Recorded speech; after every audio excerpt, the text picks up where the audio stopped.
जी तो व्यूवर्स, आज हम कारगिल वार पर बात करेंगे जो 1999 में हुई थी। नवाज शरीफ उस वक्त हमारे प्राइम मिनिस्टर थे और अटल बिहारी वाजपेयी इंडिया के थे, और जो परवेज़ मुशर्रफ थे वो आर्मी के चीफ जनरल थे। तो ये कुछ ग्राउंड रियलिटीज़ हैं जो कि मीडिया हमारा खुद अपने मुंह से बोलता है, जो हमें जानना बहुत ज़रूरी है। तो कुछ सच्चाइयाँ होती हैं किसी भी कहानी के पीछे, तो उन सच्चाइयों को जानने की बहुत ज़्यादा ज़रूरत होती है। सच्चाइयों को सामने लाने की नीड उसी वक्त पड़ती है जबकि बहुत ज़्यादा गलत और झूठी बातें बहुत ज़्यादा मशहूर हो जाएँ। तो ये जानने के लिए हम रिएक्ट कर रहे हैं। तो स्वागत करते हैं आपका अपने चैनल पर। उम्मीद है आप सब खैरियत से होंगे, राज़ी-बाज़ी होंगे, अपना ख्याल रख रहे होंगे। तो आपको मैं वीडियो का टाइटल जो है वो आपको बता देती हूँ। वीडियो का टाइटल है truth of Kargil war by Pakistani people. तो चलिए आइए जो वीडियो हम स्टार्ट करते हैं। इस वीडियो में बताई गई सारी जानकारी पब्लिक प्लेटफॉर्म पर उपलब्ध है। इसमें ऐसी कोई जानकारी नहीं दी गई है जिससे हमारे सुरक्षा बलों की गोपनीयता भंग होती है। डिफेंस डिटेक्टिव सेना का सम्मान करता है और उन्हीं जानकारियों के आधार पर काम करता है जो सार्वजनिक रूप से मौजूद हैं। नमस्कार दोस्तों, डिफेंस डिटेक्टिव के एक और एपिसोड में आपका स्वागत है। मेरे पाकिस्तानी दर्शक अपने कमेंट्स में लगातार लिख रहे हैं कि 71 की जंग को छोड़ दें तो पाकिस्तान ने हर जंग में भारत को शिकस्त दी है, हराया है। तो दोस्तों, आज इन पाकिस्तानी दर्शकों की बोलती बंद करने के लिए मैं ये वीडियो लेकर आया हूं। आज से मैं एक सीरीज शुरू कर रहा हूं जिसमें हिंदुस्तान का एक भी शख्स इन चारों जंगों के बारे में नहीं बोलेगा, बल्कि खुद पाकिस्तानी अपनी पोल खोलेंगे। Pakistani army, Pakistani air force. Post कब्जा हो गया सर। दूसरा दिन फिर एक इंडियन फौजी आ गया सर, करीब आ गया तो मैंने उसको बताया भाई मैं जख्म है, मुझे नहीं मार रहा है। पाकिस्तानी फौजी हुनर शेर ही नहीं, कई और जवान जिन्हें भारत की सेना ने पकड़ा, उन्होंने यही बातें कही। ये सब करगिल जंग की जंग में युद्धबंदी थे। पाकिस्तान की फौज ने इन्हें लड़ने तो भेजा था, लेकिन जंग में इन्हें इनके हाल पर छोड़ दिया था। अब सर नहीं ले गया, अच्छा नहीं होने की वजह से नहीं ले गया, नहीं तो 3 दिन में ले जाना चाहिए जख्मी को। अगर अच्छा होता तो 3 दिन तक एक जख्मी कैसे नहीं ले जा सकता। लड़ाई करना जानते हैं सर, जख्मी ले जाना, डेड बॉडी ले जाना नहीं जानते। तो दोस्तों, पाकिस्तानी आर्मी कितनी अनप्रोफेशनल है इसका अंदाजा आपको करगिल जंग के इन POW यानी प्रिजनर ऑफ वॉर की बातों से हो गया होगा। भारत ने इन सभी जवानों का इलाज कर वापस पाकिस्तान को सौंप दिया था। इस सबूत को देखने के बाद पाकिस्तानी दर्शक कहेंगे कि जबरन बयान लिया गया होगा, लेकिन दोस्तों सच ये है कि पाकिस्तानी फौज के इन जवानों ने अपनी ही फौज की पोल खोल दी। अगर ये सबूत भी नहीं मानते हैं आप, तो मेरे पास आज सबूतों की लंबी फहरिस्त है। जो झूठी बात करगिल जंग के बारे में आपके दिमाग में भरी गई है ना, आज उनको हटाने का वक्त है। पहले आपको सुनाते हैं आपके ही पाकिस्तानी सरकार, फौज और पत्रकारों की जुबानी कि करगिल में हुआ क्या था। हमारा बड़ा नुकसान हुआ, जानी नुकसान हुआ। हमने केटर नहीं किया था, जो लोग ऊपर बैठे थे सप्लाईज नहीं पहुंचा सके थे। हमारा ख्याल ही नहीं था। इंडिया तो बोफोर्स गन लेके आ गया, एयरफोर्स लेके आ गया। उनका ख्याल था कि थोड़े से होगा, तो ये तो बड़ी फ्लॉड अजम्पशंस थी। अगर आप कहें ना कि एक चीज़ क्या थी जिसने टर्न अराउंड किया सिचुएशन को, वो थी कि बूफर गन्स इंडियंस ले आए थे। वो अब हाईवे पे जो पाकिस्तान के तरफ ब्लॉक करेंगे, और इंडियन जो अकाउंट्स हैं वो भी, और जो पाकिस्तानी जब मैं बात करती हूँ उनसे, वो भी, उन दोनों तरफ से ये बात कंफर्म हुई कि उन्होंने बूफर गन्स जो थी उन्होंने पहाड़ों की चोटियों के परख्च उधेड़े, क्योंकि और उन्हें कोई, और ऊपर से नॉन स्टॉप, मतलब जब मौसम होता था, इंडियन जो एयरफोर्स थी वो देवर पाउंडिंग एंड पाउंडिंग। इंडियंस के पास रीइंफोर्समेंट भी थी, सप्लाईज भी थी, कैप्चर कर रहे, सारा कुछ कर रहे। हमारे पास सप्लाईज भी नहीं थी, हमारे राशंस खत्म हो रहे थे, वी वर डग इन, हमारे पास रिसोर्सेज खत्म हो रहे थे, और लॉसेस, मैसिव लॉसेस हो रहे थे, because we were in bunkers. और वो कोई बाहर निकलते तो वो उनके एयरफोर्स ऊपर फिर रही थी। सो मतलब वी वर बीइंग पाउंडेड। और तो उस वक्त हमारी जो कैजुअलिटीज थी बढ़ रही थी, और लोगों, हमारे सोल्जर्स के rations had run out, starvation was setting in. Technically बड़ा बुरा हाल हो चुका था। तो जमीन से बोफोर्स तोपों और आसमान से इंडियन एयर बहुत बड़ा ब्लंडर था। कह रहे हैं सिर्फ 270 कैजुअलिटीज हुई पाकिस्तानी फौज। नहीं, 1000 से जायद कैजुअलिटीज हुई हैं हमारी। 1000 से जायद? 1000 से जायद कैजुअलिटीज हुई हैं। अगरचे इसका जितना भी डाटा है ये इन्होंने छुपा लिया है, बाद में इसको एक्सेस नहीं उससे मिल सकी। पाकिस्तानी जवानों के मरने से याद आया, पाकिस्तानी फौज अपने आप को प्रोफेशनल कहती है ना।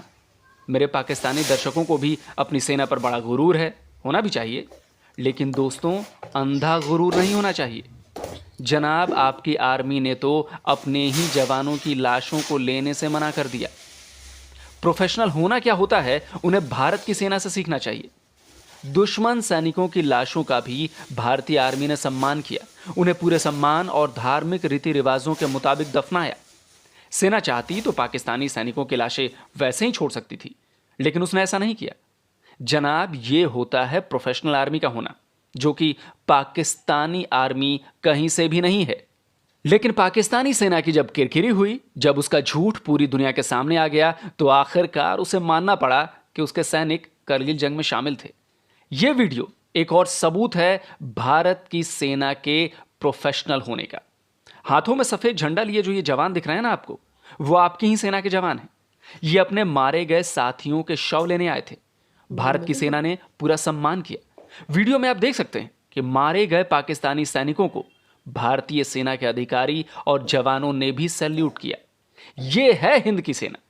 लेकिन पाकिस्तान की सेना कैसी है, इसका एक और सबूत देते हैं। पाकिस्तानी सेना की मेंटल ग्रोथ हुई ही नहीं। वो कोई ऑपरेशन ढंग से प्लान ही नहीं कर सकते। उनका दिमाग इतना तेज ही नहीं है कि बड़ा ऑपरेशन तो छोड़िए, छोटा ऑपरेशन भी प्लान कर पाए। ये हम नहीं कह रहे, ये पाकिस्तानी सेना के अफसर और पाकिस्तान की सरकार में रहे लोग कह रहे हैं। फौज के अंदर कोऑर्डिनेशन नहीं थी। एक तो फौज के अंदर सिर्फ 4 लोगों को या 5 लोगों को मालूम था सीनियर लेवल पर, बाकी कोर कमांडर्स को नहीं मालूम था। फिर आर्म फोर्सेस जिसके 3 शाखें हैं, बर्री, बहरी और फिजाई। बरी फौज के कमांडर्स और 4 लोगों के अलावा फिजाई और नेवी वाले को तो मालूम ही नहीं था। मुशर्रफ साहब बार बार कहते हैं कि ये फौजी कामयाबी थी जिसे सफारती और सियासी मुहाज पर नाकामी में बदल दिया गया। ये कामयाबी उस वक्त तक थी जब तक आपका दुश्मन की फौज से सामना नहीं हुआ था, और इनका ख्याल ये था कि जून से पहले जो है उसको दुश्मन को पता ही नहीं चलेगा कि हम यहाँ पर आकर बैठ गए। बर्फ में इन्होंने अपने लोगों को भेजा, और जिन लोगों को भेजा था उनको ये नहीं बताया गया था कि तुम क्या करने जा रहे हो। अजीब तरह का ये एक्सीलेंट ऑपरेशन था। मैंने तमाम कमांडिंग ऑफिसर से और तमाम ब्रिगेड कमांडरों से एक ही सवाल किया कि ये बताइए कि ये जो आप कर रहे हैं, जो जहां जा रहे हैं, what are the aims and objectives of this operation. मुझे किसी से इसका जवाब नहीं मिला। शाहिद लतीफ साहब के कोई आपको मकसद समझ आ रहा है कि किस मकसद के लिए कारगिल ऑपरेशन किया गया था? देखें जी, मैं समझता हूं ये क्लासिकल एग्जाम्पल है उन मिलिट्री ऑपरेशंस की कि जिनका ना सर है ना पांव है।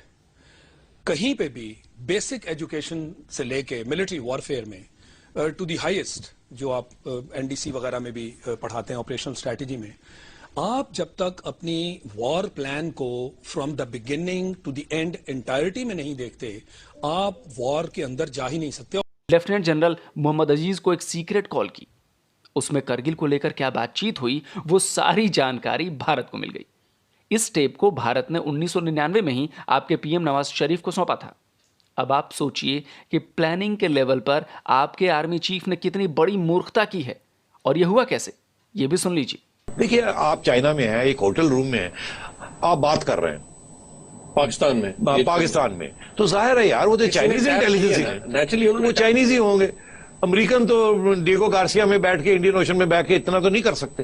तो या अमेरिकन थे या चाइनीज थे, बट अगर चाइनीज थे तो उन्होंने डर गए। हाँ, उन्होंने पाकिस्तान को हेल्प नहीं किया। नहीं, उन्होंने कहा ये क्या कर रहे हैं। हाँ। तो उन्होंने, मेरा ख्याल है उन्होंने फिर अमेरिकनों को बताया, क्योंकि इंडिया के साथ डायरेक्ट बता नहीं सकते थे, प्रॉब्लम हो जाता।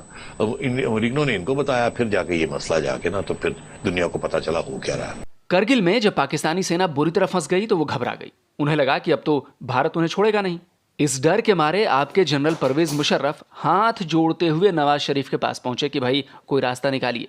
रास्ता एक ही था, अमेरिका के पैरों में जाकर गिर पड़ना, और हुआ भी वही। कारगिल एक मिस एडवेंचर है, लेकिन कहा जाता है कि नहीं, मियां नवाज शरीफ को जाना पड़ा अमेरिका, और वहां से अमेरिकन को माफी मांगनी पड़ी कि भाई हमारा कोई रास्ता निकाल दो, क्योंकि हमारी फौज को पिस्पाइक होनी।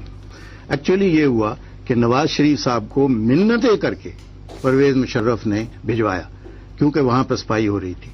ने देखा ना कि वहां तो टुलोलंग भी गिर गया। उसके बाद ये सारा इसको बुखार चढ़ा, तो तुलोलंग मेरा ख्याल है 2 तारीख को ही गिरा था। तो Musharraf requested Nawaz Sharif he requested कि जी आप जाएं अमेरिका जाएं और इंटरवीन करवाएं, इसको क्लिंटन से इंटरवीन करवाएं। और जो ही वो चले गए, इसने एकदम शुरू कर दिया ये प्रोपेगेंडा कि हम तो जीत रहे थे, अब ये चला गया, हमें वहां जाके एक्सेप्ट कर लेगा। तो आप ये कहना चाह रहे हैं ये शख्स दोगला है? बहुत दोगला है, बहुत दोगला और झूठा। तो फिर मियां साहब ने क्लिंटन के साथ राब्ता किया और क्लिंटन को मिलने गए, और वहां जो हुआ वो फिर स्टोप टैबलेट साहब हैं जिन्होंने पूरी किताब, एक चैप्टर पूरा लिखा है, क्योंकि वो नोट्स ले रहे थे, और उसमें फिर उन्होंने बताया कि मियां साहब ने बेसिकली मियां साहब ने जाके कहा हमें यहां से निकालें। उन्होंने कहा निकालेंगे आपको मिलेगा कुछ नहीं। उन्होंने कहा जी उनको कहीं विड्रॉ करें, ये करें, ऐसा कुछ नहीं, आप निकलेंगे। उन्होंने कहा जी उसको सीज फायर करने का, सीज फायर भी नहीं, वो तो नहीं छोड़ेंगे जब तक आप निकलेंगे नहीं। तो मतलब इट वॉज वो जुलाई 4 उनकी छुट्टी का दिन, और वहां वो जबरदस्ती मियां साहब पहुंचे, डेस्परेट। उनका आना ही इस स्टेज पे ऐसे लगता था आउट ऑफ शेयर डिफीट। तो मतलब बुरे हालात थे पाकिस्तान के उस वक्त, सियासी तौर पे भी और मिलिटरीली भी।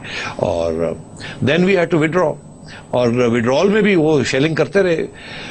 सबसे मतलब it was a terrible situation in July, बहुत बुरी जुलाई के जो हाल हुआ हमारा, it was terrible because we were without cover and we were withdrawing.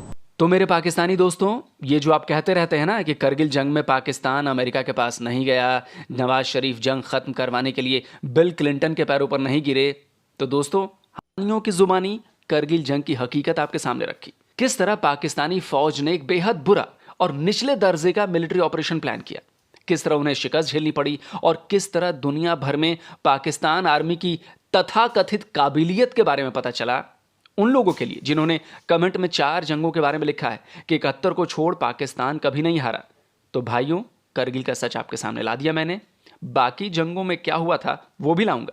वैसे मुझे ये भी पता है कि पाकिस्तानी दर्शकों को मिर्ची लगेगी, लेकिन दोस्तों यही सच्चाई है।